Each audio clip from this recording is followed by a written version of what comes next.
Hello friends, welcome back to my channel. இன்றைக்கி நம்ம சேனலில் வளராமல் ரொம்ப நாள் அப்படியே இருக்கும் சில ரோஜா செடிலாம். ஸோ அது வந்து தழுத்து வளர்றதுக்கு வந்து ஒரு சூப்பரான டிப்ஸ் தான் வந்து பார்க்க போகிறோம். ஸோ இந்த வீடியோவில் நான் காமிக்கிற அந்த ரோஜா செடி வந்து இந்த டிப்பை ஃபாலோ பண்ணி தாங்க செஞ்சப்போ நல்லா வந்து மொட்டுலாம் விட்டுச்சு. ஆக்சுவலாக இந்த செடி வந்து வளர்கிறப்போ வந்து நான் வந்து வீடியோ வந்து ஷூட் பண்ணல. சரின்னு சொல்லிட்டு வேறு இன்னொரு செடிக்கு வந்து இந்த டிப்ஸை ட்ரை பண்ணுறப்போ உங்களுக்கு வந்து ஆரம்பத்தில் வந்து ஒரு 2-3 நாள்லேயே அது வந்து புதுசாக வந்து தளிர் வந்து வளர ஆரம்பிச்சிச்சு. ஸோ ஓகே, அதை வந்து எப்படி வந்து வளர்கிறப்போ வந்து நல்லா டக்குன்னு வளர்ந்துருது அப்படின்றத உங்களுக்கு காமிக்கிறக்கான தான் இந்த வீடியோ வந்து ஷூட் பண்ணியிருக்கேன். ஸோ பாருங்கள், நான் அதை ஊற்றி இந்த இதை வந்து இந்த டிப்ஸை ஃபாலோ பண்ணி ஒரு 2-3 நாள் தான் ஆச்சு. ஸோ ரொம்ப காஞ்சி ட்ரையாக இருக்கிற மாதிரி இருந்த அந்த ரோஜா செடியில் பார்த்தீங்கன்னா அந்த குட்டி குட்டியாக வந்து தளிர் வந்து புதுசாக வந்து வந்திருக்கு, முட்டுகளும் வந்து விட்டுருக்கு. ஸோ இதுக்கு வந்து நான் ஃபாலோ பண்ண டிப்ஸ் வந்து என்னென்னு பார்க்கலாம். இதுக்கு வந்து ஒரு செடிக்கு வந்து ஒரு 1/4 கிளாஸ் அளவுக்கு வந்து நீங்கள் இந்த மாதிரி வந்து பால் எடுத்துக்கோங்க. காய்ச்சாத பச்சை பாலை வந்து எடுத்துக்கோங்க. ஸோ இது வந்துட்டுமே வந்து போதுங்க. இதில் வந்து ப்ரோட்டீன் இருக்கிறப்போ நல்லா செடியில் வந்து மொட்டுகள் வந்து புதுசாக வளர்கிறதுக்கு வந்து இது வந்து ஹெல்ப்ஃபுல்லாக இருக்கும்.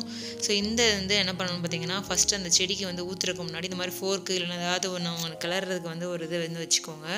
ஸோ நல்லா செடியை வந்து சுற்றி லைட்டாக வந்து நம்ம வந்து கீறி விட்டுக்கலாம். பார்த்து வந்து அந்த வேர்கிட்ட வந்து ரொம்ப கவனமாக பண்ணணும். இல்லைனா அந்த வேர்கிட்ட வந்து டேமேஜ் ஆகிற மாதிரி வந்து பண்ணிடக்கூடாது. லைட்டாக அந்த மாதிரி வந்து கிளறி விட்டுக்கோங்க. ஸோ அதுக்கப்புறம் பாலை வந்து ஃபுல்லாக சுற்றி வந்து ஊற்றி விட்டதுக்கப்புறம் கொஞ்சம் நேரம்க்கு அப்புறம் வந்து ஒரு 1/4 கிளாஸ் வந்து தண்ணி வந்து சேர்த்து விட்டுக்கோங்க.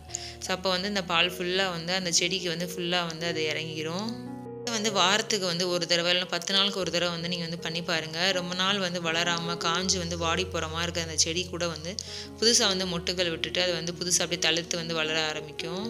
மெயினாக வந்து நர்சரியில் நம்ம வாங்கிட்டு வர அந்த செடி வந்து வாங்கினப்போ வந்து கொஞ்சம் நாள் வந்து நல்லா வந்து பூக்குங்க. அதுக்கப்புறம் வந்து அப்படியே வாடி வந்து அப்படியே வந்து காஞ்சி போகிற நிலமையில இருக்கும்ல. ஸோ அந்த மாதிரி ரோஜா செடிக்கு வந்து ரொம்பவே யூஸ்ஃபுல்லாக இருக்கும். ரொம்ப எளிமையான குறிப்பு தான், வந்து ட்ரை பண்ணி பாருங்கள். இந்த வீடியோ உங்களுக்கு பிடிச்சிருந்துச்சுன்னா லைக் பண்ணுங்கள். யாருக்காவது யூஸ்ஃபுல்லாக இருந்துச்சுன்னா ஷேர் பண்ணுங்கள். இன்னும் எந்த மாதிரி வீடியோஸ் வந்து யூஸ்ஃபுல்லாக இருக்குன்ற கமெண்ட் செக்ஷன் வந்து சொல்லுங்கள்.